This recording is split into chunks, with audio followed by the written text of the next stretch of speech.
നോമ്പുകാലം വരുമ്പോൾ രോഗികളുടെ മനസ്സിൽ വലിയൊരു ആശങ്കയാണ്. പ്രത്യേകിച്ചും പ്രമേഹ രോഗികളുടെ മനസ്സിൽ. നോമ്പ് നോൽക്കാമോ? എങ്ങനെയൊക്കെയാണ് മാറ്റങ്ങൾ വരുത്തേണ്ടത്? എന്തൊക്കെ എങ്ങനെയൊക്കെ കഴിക്കണം? തുടങ്ങി നിരവധി ചോദ്യങ്ങൾ അവരുടെ മുന്നിൽ വരും. റമദാൻ മാസം യഥാർത്ഥത്തിൽ ശരീരത്തെയും മനസ്സിനെയും ശുദ്ധീകരിച്ച് അടുത്ത 11 മാസത്തെ വരവേൽക്കാനുള്ള മുന്നൊരുക്കത്തിന്റെ മാസം കൂടിയാണ്. ആത്മീയമായ ശുദ്ധിയും ശക്തിയും ഔന്നത്യവും നേടുന്നതിനൊപ്പം ശാരീരികമായ ശുദ്ധിയും ശക്തിയും കൂടി നേടാൻ റമദാൻ മാസത്തെ പ്രയോജനപ്പെടുത്തുകയാണ് വേണ്ടത്. കേവലം ഭക്ഷണ നിയന്ത്രണം കൊണ്ട് മാത്രം നോമ്പ് യഥാർത്ഥ നോമ്പാവില്ല. ആത്മീയമായ നിയന്ത്രണം കൂടി ചേരുമ്പോൾ മാത്രമേ അത് പൂർണ്ണാർത്ഥത്തിൽ വ്രതമാകുകയുള്ളൂ. അതേസമയം ആത്മീയത മാത്രം ലക്ഷ്യമാക്കി ശരീരത്തെ അവഗണിക്കുന്നതിനെയും മതം പ്രോത്സാഹിപ്പിക്കുന്നില്ല. കുടുംബത്തിനും സമൂഹത്തിനും ഉള്ളതുപോലെ സ്വന്തം ശരീരത്തിനുള്ള അവകാശങ്ങളും അനുവദിച്ചു കൊടുത്തുകൊണ്ട് ജീവിക്കാനാണ് അധികം മതങ്ങളും പഠിപ്പിക്കുന്നത്. പ്രമേഹ രോഗികളുള്ള വീട്ടിൽ നോമ്പ് നോൽക്കുന്നവരുണ്ടെങ്കിൽ പഞ്ചസാരയുടെ അളവ് നോക്കുന്ന ഗ്ലൂക്കോമീറ്റർ പോലുള്ള ഒരു സംവിധാനം ഉണ്ടായിരിക്കുന്നത് നല്ലതാണ്. പ്രമേഹത്തിന്റെ ഭാഗമായുള്ള സങ്കീർണതകളുള്ളവർ നോമ്പെടുക്കുന്നത് നിരുത്സാഹപ്പെടുത്തിക്കൊണ്ടുള്ള സമീപനമാണ് അന്താരാഷ്ട്ര തലത്തിൽ മെഡിക്കൽ വിദഗ്ധർ മുന്നോട്ട് വയ്ക്കുന്നത്.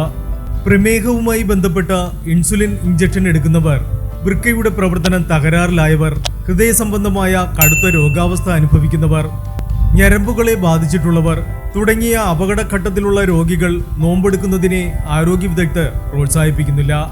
കടുത്ത രോഗാവസ്ഥ നേരിടുന്നവർക്ക് മതം നൽകുന്ന ഇളവുകൾ സ്വീകരിക്കുകയാണ് ഇത്തരക്കാർക്ക് അഭികാമ്യം. അതേസമയം 2-3 ഗുളികകൾ കഴിച്ചുകൊണ്ട് പ്രമേഹം നിയന്ത്രിച്ചു പോകുന്നവർക്ക് ഡോക്ടർമാരുടെ മാർഗനിർദ്ദേശം സ്വീകരിച്ചുകൊണ്ട് നോമ്പെടുക്കാം. പ്രമേഹത്തിന്റെ ആദ്യഘട്ടത്തിലുള്ളവർക്കും പ്രമേഹം സങ്കീർണ ദിശയിലേക്ക് കടന്നിട്ടില്ലാത്തവർക്കും നോമ്പ് ആരോഗ്യം പുതുക്കാനുള്ള അവസരം കൂടിയാണ്.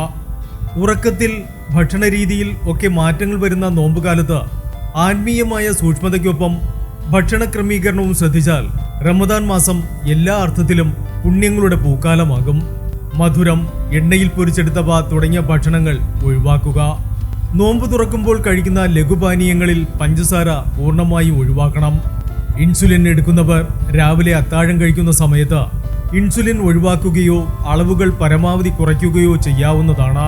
മരുന്നുകളുടെ മരുന്നുകളിലോ മാറ്റം വരുത്തണോ എന്ന കാര്യം ഡോക്ടറോട് സംസാരിച്ച് ഉറപ്പുവരുത്തണം. പതിവായി രക്തത്തിലെ പഞ്ചസാരയുടെ അളവ് 70-ൽ കുറയുകയും 300-ൽ കൂടുതലാവുകയും ചെയ്യുന്നവർ നോമ്പിന്റെ കാര്യത്തിൽ ഡോക്ടറെ സമീപിച്ച് അപ്പോഴത്തെ ആരോഗ്യാവസ്ഥ പരിശോധിച്ച് ഉറപ്പുവരുത്തണം. ചില ഗുളികകൾ ഒരു ദിവസം കഴിക്കുന്നതിന്റെ ഡോസുകൾ പുനഃക്രമീകരിക്കാൻ ഒരുപക്ഷെ ഡോക്ടർമാർ നിർദ്ദേശിച്ചേക്കാം. പുലർച്ചെ മുതൽ ഇഫ്താർ വരെ കടുത്ത ജോലികളിൽ ഏർപ്പെടാതിരിക്കാൻ ശ്രദ്ധിക്കുക. നോമ്പ് തുറന്നുടനെ വയർ നിറയെ ഭക്ഷണം കഴിക്കുന്നതിന് പകരം പാനീയങ്ങളും ഡ്രൈ ഫ്രൂട്ട്സ്, കാരക്ക തുടങ്ങിയവ കഴിച്ച് അരമണിക്കൂറോ 1 മണിക്കൂറോ കഴിഞ്ഞ ശേഷം മതി ഭക്ഷണം കഴിക്കുന്നത്.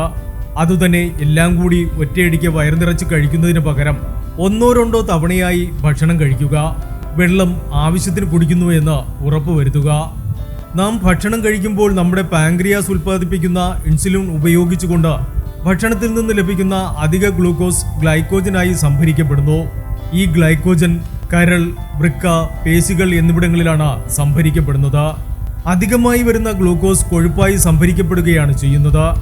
നോമ്പുകാലത്ത് മണിക്കൂറുകളോളം ഭക്ഷണം കഴിക്കാതെ വരുമ്പോൾ ആദ്യം ശരീരം അധികമായി സംഭരിക്കപ്പെട്ട ഗ്ലൈക്കോജനും പിന്നീട് കൊഴുപ്പുകളും ഉപയോഗിക്കും. ശരീരത്തിൽ ഇത്തരത്തിൽ സംഭരിക്കപ്പെട്ട കൊഴുപ്പുകൾ പതുക്കെയായി ഉപയോഗിക്കപ്പെടുന്നതോടെ ആരോഗ്യം മെച്ചപ്പെടുകയും ചെയ്യും.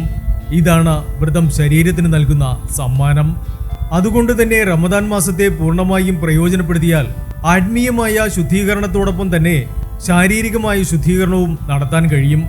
1 മാസക്കാലം നീണ്ടു നിൽക്കുന്ന നോമ്പിലൂടെ ഇത് ശരീരത്തിന്റെയും മനസ്സിന്റെയും ഒരു ശീലമാക്കിയെടുക്കാനും സാധിക്കും. Health mats Malayalam.